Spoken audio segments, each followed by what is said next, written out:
The Todd Shapiro Show. Time to hit the button! On Canada Talks, SiriusXM 167. Hi, Lance. What's happening, man? Lance, Lambert, my man, where are you today, friend? I am excited to say I'm back home. I just got back from doing an Oregon, what I call the Oregon Trail. Again, I know, dating myself. The Oregon Trail tour last week, starting out in South Oregon in a beautiful little town called Medford, which is kind of the production epicenter for that market. And then worked our way up through Eugene to Portland to go check out the dispensary and retail side out there and see how things are going. So, yeah, I'm back home, though, in beautiful Southern California. Boveda.com, two-way humidity control packs, keeping the flower fresh, keeping your herbs fresh, keeping the guitar cases fresh, keeping cigars fresh. You know what I haven't asked you in a long time? How many of these bad boys, how many of these packs? I just want to understand business with sort of the increasing, familiarity of the brand and everything going on in the cannabis space.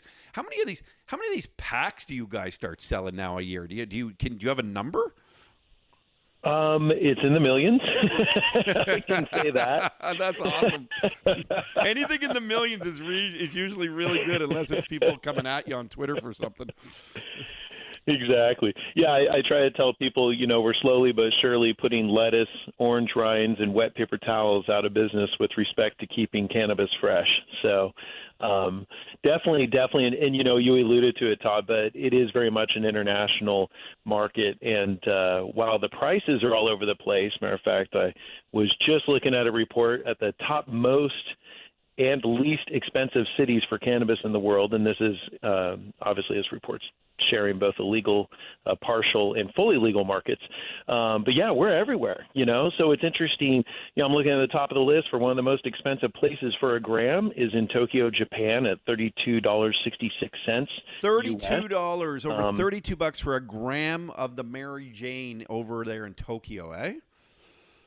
Correct. And for those that don't know, some quick math, that's $114 US for an eighth, something you and I paid substantially less for at one point or another in our lives.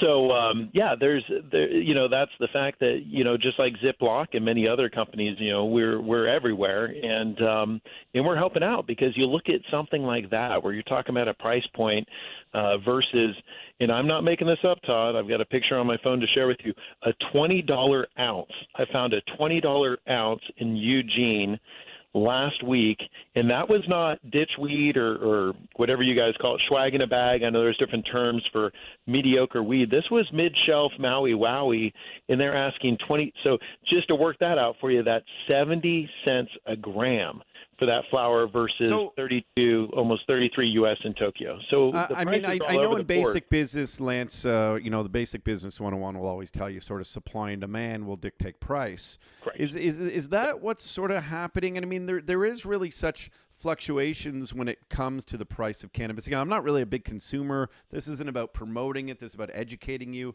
And this is about sort of letting you know that, hey, there's also publicly traded companies that people are investing in. And you might want to be cautious if there's such a difference in cost of price, because at some point it's either, listen, if it goes high, then everyone wins. But if it settles on that lower end, then there could be some trouble. So why, in your opinion, are there such differences and extremes?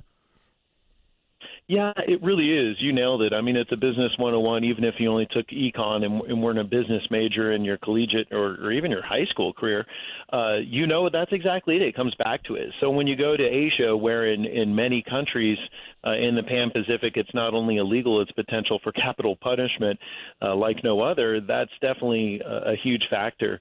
You go to a place like Oregon, that's the other extreme, where they had allowed an infinite amount of licenses. So you had this situation where there's an excessive amount of supply compared to demand. When there's, a million, at one point they had just over 1 million pounds in the pipeline, essentially in their tracking system. And there's about 4 million people in the state.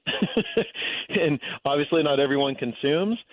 So that's something to factor as far as, the supply and demand. Other places it's very much on keel. The average wholesale per pound is about $1,100 in the U.S. right now. So that's a little more normalized when you're factoring in all states that are legal.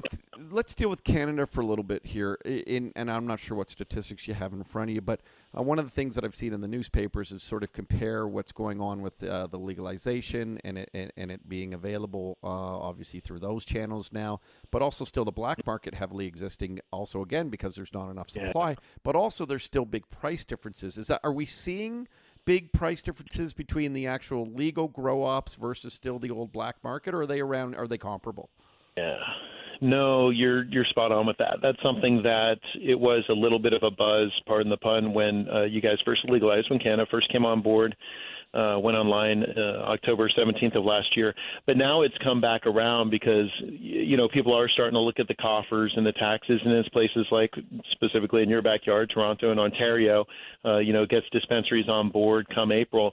A lot of people are looking at these numbers, and unfortunately the statistics show that, and I just saw a story last week on this, that a majority of sales are still in the black market. And I think it's really a trifecta. I know a few of the hosts, a few of the guests that you've had on the show, you've always been a great host, Todd, in bringing on that diversity and people who, to your point, don't condone or aren't promoting the use of cannabis, but they're educated in it. And, a few of them have said what I've seen too, where there's been three factors. One has been price. The second has been quality, and the last has been timeliness. So unfortunately, when you're ordering online, you don't get it within minutes or hours, you get it within days or weeks. And then what product they are getting, from what we've been hearing from feedback on the consumer side, is the product's been excessively dry, which does kind of, ruins the experience both for a medical patient and for a recreational user, because when flower's too dry, quite honestly, it's not the same effect. You're losing the trichomes. It doesn't burn right. It rips your throat up. Obviously, just things that people don't want. So that has been a challenge for the Canadian market. Also, from what I understand, they got a bit of a consensus from those that were on the illegal side, and the numbers that they were given for what supply was going to be needed for the masses was considerably off. So I think that's something that actually helped. Unfortunately, the black market still continue on strong post-October 2018. Lance, let me ask you a question, if you don't mind. If you're a Canadian who wasn't really into the space before, and obviously you heard about it, and then, first it became medical, and it was all over the place, and then legalization happened, and then every news outlet talked about it, and then maybe even you said, I'm going to try it one day. And then if you hear not only are you not getting the quality perhaps, and not only are you maybe not getting the quality, but also that there's still a big black market that's existing, and then you start to go, whoa, what about the taxes that we were supposed to collect on that? I mean, is this just sort of a process of trial and error and time that the Canadian government will have to go to help eliminate the black market, to help contribute to this legalization in the rollout and doing it properly, and also, helping with tax dollars and things such as that? Yeah, that's extremely important. That's one thing that I said when seeing Canada coming online. I was there for the first month of legalization for adult use in Colorado, which was our first state in the union to come on board for an adult use program. And that was a big thing, was the taxes. That was a major incentive. And there's a lot of people that, they very much look at cannabis, even the extreme, are starting to realize they might not be an advocate for, they might not respect or understand the medical attributes, but they do see it as a victim list, for one, and for two, a much safer. A lot of people always, even the most naive that talk to me, are like, yeah, I never hear someone say that, they took out 5 cars and hit a pedestrian while they're high. That always seems to be a scenario where they're either drunk or on opioids. Same with fights and domestic violence. Very seldom do the reports show that it's tied back to someone who's consuming cannabis. More likely, and I don't mean to stereotype, they're going to be chilling, watching Netflix on the couch or passing out, right? So it's kind of one of those things. But for people that aren't familiar with it, just to let them know, it is a little trial and error, to your point. It's a work in progress. It's never perfect right out of the gate, and that's what we saw in Colorado. They changed the rules and regulations to some extent 85 times over the first year that Colorado went online, and I very much see that as a plausibility in Canada. The one thing I do like with the Canadian market is just the campaign that we talk about. You and I have discussed, start slow, go low. When you're talking about edibles or just general dipping your toe into cannabis consumption, I like how the country as a whole took that approach towards the type of products they're putting out. So the fact that they aren't bringing on topicals and concentrates and edibles edibles until the anniversary of when adult use came on, which is going to be October 17th of 2019. I think that was something that spoke volumes. It might hurt a little bit from the taxes. It might hurt a little bit from the retail sales. But, stepping in a little bit slower and not coming out guns blazing, I think was advantageous for Canada to do. And everything will level out. They'll get the quality on point. They'll get the delivery to be more efficient. And they'll take the education up a notch, I'm sure. And at the end of the day, it is all about education, which is everything I always try to do. And you sent me a little note here that Ontario has announced mandatory training programs ahead of these sort of retail cannabis stores opening up in April. So what are those? I think that's a really important thing. If you're going to a shop, you might not care if you're buying a T-shirt at the Gap exactly where it's made or how it's going to affect you. Hopefully, it won't make you too itchy. That's an alleged. I don't want to get sued by the Gap. But this is when it comes to something like this. Like if you were going to a pharmacy, you expect your pharmacist to explain to you what that medication does, and I would imagine it's the same type of feeling. Exactly true. And that's one thing that's nice about the province of Ontario and how they're being proactive. They're prepping for, again, the stores coming online in April. CanCell, as selected by the Alcohol and Gaming Commission of Ontario, which is AGCO, they'll be the only authorized program used to train employees that will work in one of the 25 stores. They're expected to open in April.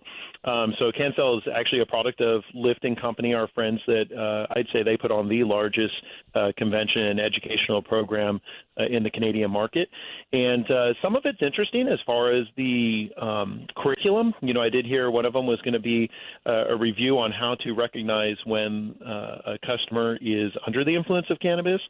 I think things like that are a little challenging because the tells aren't quite as strong as, and just myself being a criminal justice major, we did what we called field training and learned about FSTs and field sobriety tests and all these things. And, cannabis is a little bit tougher to detect than alcohol or, again, opioid or methamphetamine or even cocaine use. Our body just doesn't react and make it as obvious that we have a foreign substance in us because those things don't jive with our body like cannabis does because we have an endocannabinoid system. So I'm interested to hear for the friends that do go through this program that are ready, they're already educated and understanding of the plant, kind of how the curriculum goes and how much of it is realistic as far as applied in the real world. Because, again, just the fact that they're having an education program, this is something that's been voluntary in legal states in the U.S. So, props to them for that, for putting an effort in. Yeah, it's all about education. And when are you back in town for that Biz Expo? That is a great question. So I am going to be back up there. Let me see. I think I'm actually going to be up there for Cannabis. Yeah, I'll be there April 26th and 27th. So definitely look forward to catch up right around 420. Look at that. Hey, and is that one of those conferences? Is that an industry conference or is that open up to the general public to learn more? Yeah, that's what, unlike the U.S. market, most international markets, including Canada, do a good job of doing both B2B and B2C because a lot of us in the industry, even though for myself, our core customer is traditionally the grower, the licensed producer, but of course the end user is very much a client as well. So for us to be able to have that FaceTime with a consumer, not just other businesses, is priceless. And Lyft does offer that, as does Cannabis. So being able to have consumers come out, and we get some great feedback, especially from the Canadian market, where people are very much advocates of our product and tell us how they, it makes a difference for them as far as their experience at the end of the day. Again, like I always mention, you're more than welcome. If you can make it over, I'll dig up an extra pass for you, and I think it'd be fun to walk the floor and maybe even do a little remote, have you get to meet a few other guys in the industry and hear what's going on the ground as far as the cannabis industry goes. Lance Lambert's joining us from bovedainc.com. In about 7 minutes, we do a Stock Jocks, and we have a lady come on the program named Genevieve Rockdechter, and our company's called Grit Capital, and we kind of figure out what's hot in the sector, and we learn the lingo of the sector, and of course, cannabis sector always comes up. Some U.S. pots are really U.S. pot stocks are really starting to take some notice right now, aren't they? Yeah, they are. We've spoken about Constellation Brands before, which is notoriously known more so on the alcohol side. I'd say their number one flagship is Corona, which everyone knows, I think. So Constellation Brands, got into it thanks to a relationship with an LP up there. Their market cap is $34.2 billion, so that's nothing off that. Yeah, and another one is Innovation Industrial Properties, Kush Company Holdings. Our friends over at Kush, they do a lot of bottling and packaging in the space. I mean, even they have a $444 million cap, which is not bad for a company. It's only been around for a handful of years. But some of those LPs, I mean, that's a thing. We reference producers in Canada as LPs, licensed producers. And, you guys, we've talked about them before, but like Canopy, Tilray, Aurora, Tweed, all these companies up there, definitely are making an impact too. But finally, the American companies, as much as the industry is not a fan, people have their opinions of companies like Scotts Miracle-Gro, but they've got a $4.5 billion, at the B market cap. They're known for, Scott's always does some gardening and such, but they've definitely gotten into the industry thanks to a purchase of Hawthorne, which was an acquisition a few years back, as well as the purchase of Sunlight Supply, which is a huge supplier of products to the greenhouse and home grow market. We also have MedMen, which MedMen got its popularity at the $1.5 billion cap by them getting onto the Ontario Stock Exchange. That was the first U.S. unicorn company, as it's being called. But you got MaryMed. If you don't mind me interrupting for 1 sec, just because we've got about a minute here, but I think, what is the rules between cannabis companies on Canadian exchanges, because they can't technically list in America right now because A, banks won't give them any money, and B, because it's not federally regulated, they can't actually trade on some of those exchanges for sort of legality complications. Am I sort of saying that right? We got about 45 seconds here, Lance. Yeah, no, you do. So either you touch the plant or you don't, to make it just in simple layman's terms. We don't touch the plant, so although we're a private company... No, not you guys in Boveda. I mean just in general. Like that. Yeah, there's not American companies on American exchanges, really. Correct. Yeah, that's why MedMen had to go to Ontario, because they touch the plant.